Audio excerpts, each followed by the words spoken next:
வெள்ளி விழா நாயகன், சில்வர் ஜூப்ளி ஹீரோ, பல வெற்றி படங்கள். ரஜினி, விஜயகாந்த் இவங்களுக்கு எல்லாமே ரஜினி, விஜயகாந்த், கமலஹாசன் அப்படி சொல்லலாம். இவங்க எல்லாருக்குமே ஒரு சிம்ம சொப்பனமாக இருந்த ஒரு நடிகன், ஒரு நடிகர் அப்படின்னா நம்ம மோகன் அவர்களை சொல்லலாம். இவருடைய படங்களில் வந்துட்டு பார்த்திங்கன்னா அத்தனை பாடல்களுமே வெற்றி பாடல்களாக மட்டும்தான் அமையும்.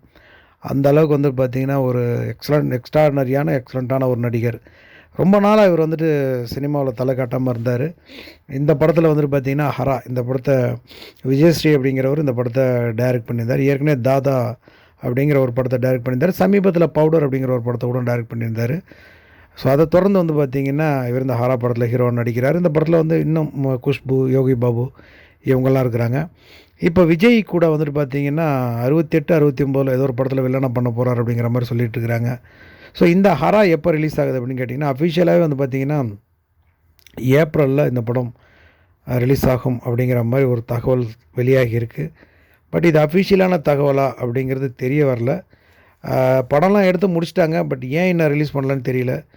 கூடிய சீக்கிரம் அஃபிஷியலாகவும் வரும் அப்படின்னு நான் நினைக்கிறேன்.